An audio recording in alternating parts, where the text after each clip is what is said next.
Hey everybody, I have a very special guest and someone that I've had on before. Ashley Mardell is here with us and I invited her to share her story about depression. If you haven't checked out her videos about it, I will link them below in the description at the end of the video because I really love the way she talks about it, and I know I've heard from many of you that you have a lot of concerns about depression. So here we go.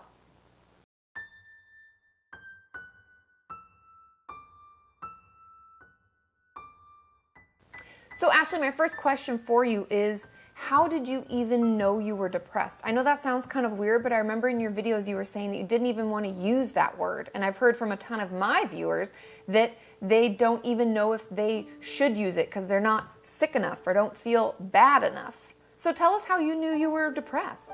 There are a couple very telling signs that help me identify when I'm having an episode of depression. First, I find joy in nothing. Not a pretty day, not being in good company with friends I love, not any kind of success I have, and if I do encounter any of these things, I just see them through a jaded, unappreciative filter. When I'm depressed, I see good things as fleeting, unimportant, or stupid. Nothing can impress me, nothing can comfort me, nothing can make me feel good. And the second sign that tells me I'm having an episode of depression is I don't feel like myself. It quite literally feels like I have a different brain, as if I've morphed into a different person with a different way of thinking and different ways of viewing the world, and I'm totally unfamiliar with this new person I've become. When I first enter into an episode of depression, I find myself repeatedly thinking things like, who am I? This isn't me. What's happening? Then only a couple weeks after starting SSRIs, my brain chemistry becomes more balanced, and I recognize myself again.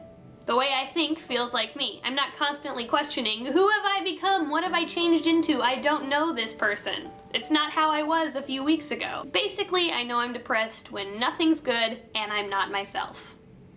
That's how I know. And you are super creative. I'm always extremely jealous in your videos because you have all your little cardboard cutouts, and I wish I had just like the smallest amount of that. But tell us a little bit about how creativity and art helped you in your depression and kind of helped you heal a little bit.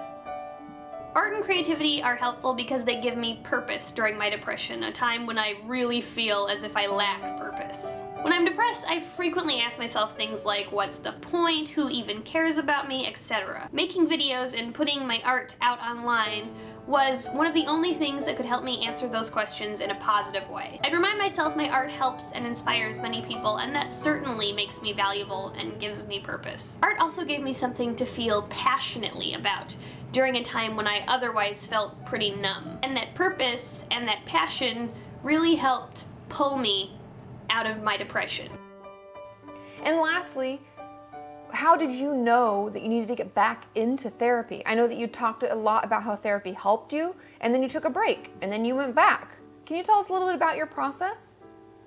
Okay, I'm gonna take a risk and be really honest with this one. So the last question that Katie wants me to answer is when I know it's time to go back to therapy. But truthfully, I am totally still figuring out the answer to this question, because what I typically do is I put therapy off as a last-ditch effort in order to figure out my issues and recover from my depression or anxiety. I basically put therapy off as long as I can, and I don't know why, because it's always helpful and I never regret going. It can just be really intimidating, and the fact that you're going to therapy can sometimes feel like it's legitimizing your problems, and that's scary, and also it can be expensive. There are a plethora of reasons that can make going to therapy intimidating or nerve-wracking, and I usually find and think about all of those things and put it off until like I can't put it off anymore, and then I go and I'm always so happy I went and I recover so much faster, and it's like this burden is like lifted from me. So I don't know why I do the cyclical thing I do where I put off therapy, then go to therapy finally, and love the fact that I went to therapy and find it incredibly helpful, but that's what I do.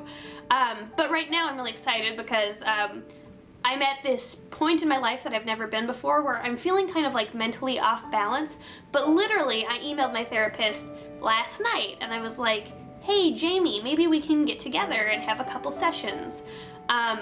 And that's exciting because it's like one of the first times that I've reached out to my therapist before I've like hit rock bottom. And so like that's a good thing.